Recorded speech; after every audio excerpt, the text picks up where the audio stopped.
تو نے ہو سکتا ہے اپنی رحمت ہے تیری کہ کسی اپنے مقبول بندے کو ہمیں اٹھانے کے لیے بھیجا ہے. کہنے کے لیے بھیجا ہے, اٹھانے کے لیے بھیجا ہے. اذان کو پڑھ دی انہوں نے, اذان پڑھ کر ایسے ہی بیٹھ گئے, لوگ ادھر کو نگاہ دی. اب وہ کبھی لوگوں کو دیکھتے کہ جیسے ان کی نگاہ برستی ہے بس میں 9-2-11 ہو جاتا. مگر محترم حضرات نگاہ کو دیکھتے رہتے ہیں. نگاہ کو دیکھتے دیکھتے لوگ قریب آ گئے, کہنے لگے محترم نماز پڑھا. کہنے لگے پاگل ہو گئی کہ میں نماز کیسے پڑھا سکتا ہوں؟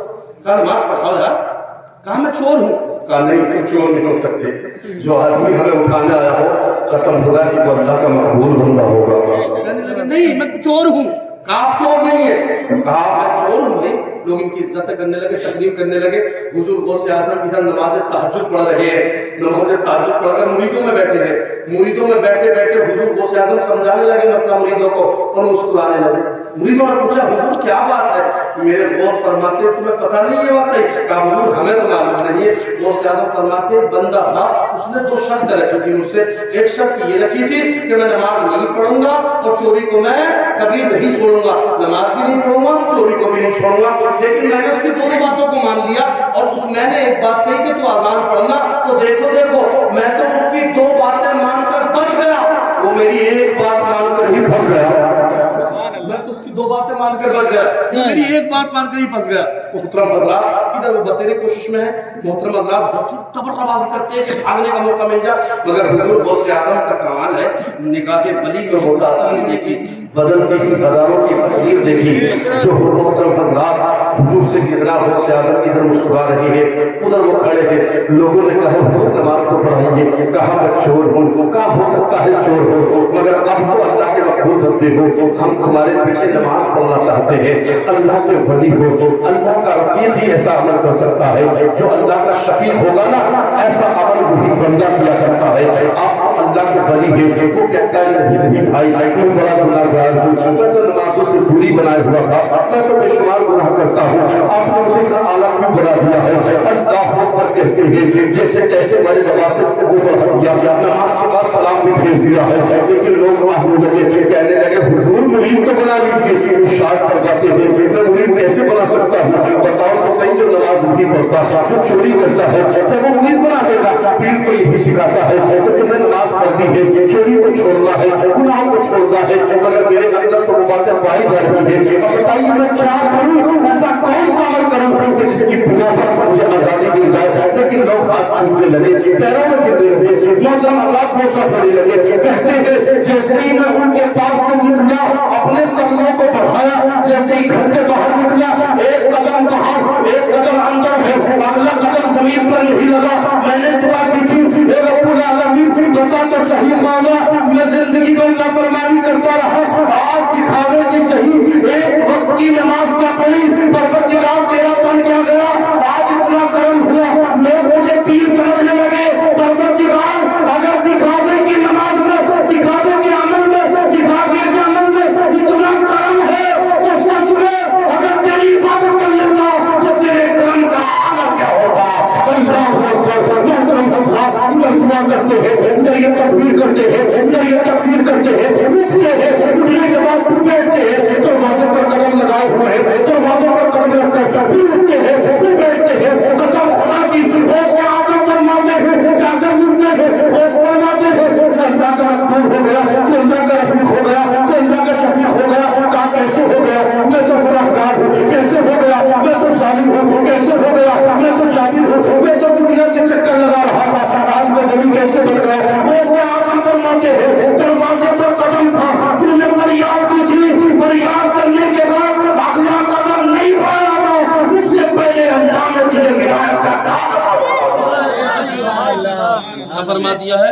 اس سے پہلے اللہ نے تجھے ولایت کا تاج عطا فرما دیا ہے. محترم حضرات حضور غوث اعظم نے ڈھول نہیں بجایا, تاشا نہیں بجایا, شانتی سے شادی کر لی. محترم حضرات آسانی سے شادی کر لی.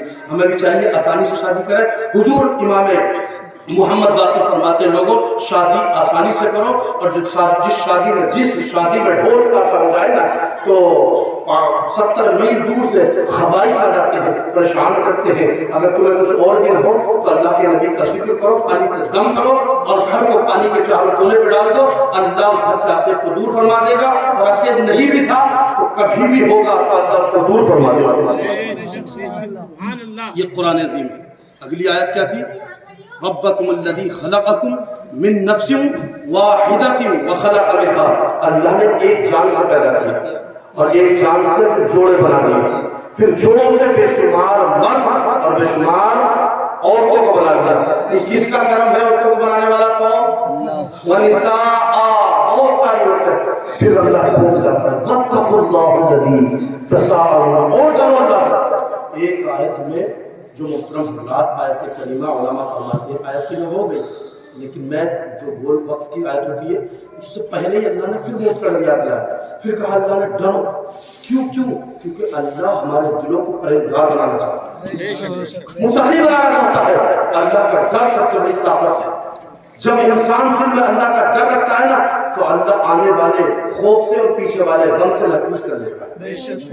کیا کہا اللہ نے؟ واتقوا اللہ الذی, اور اللہ سے ڈرو, تساءلون بہ, جس کے نام سے تم مانگتے ہو.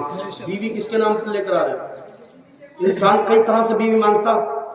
بعض لوگ شادی اس لیے کرتے ہیں صاحب میرے دوستوں میں دکھاؤں گا اس کا حسن, لیکن محترم حضرات میرے نبی فرماتے ہیں جو 4 طریقے پہ شادی کر لے نا, 4 نیت لے کے شادی کر لے, اللہ اس کے ثواب کو ثواب جاریہ بنا دیتا ہے. سبحان اللہ. جس کی نیت میں یہ ہے کہ اللہ میں شادی اس لیے کر رہا ہوں کہ تاکہ پروردگار اپنے عصمت کی حفاظت کرے, اپنے دامن کی حفاظت کرے. یا دوسری نیت یہ ہے اللہ انا اعطیناک الکوثر کے مطابق پروردگار میں کثرت اولاد کی بنیاد پر شادی کروں.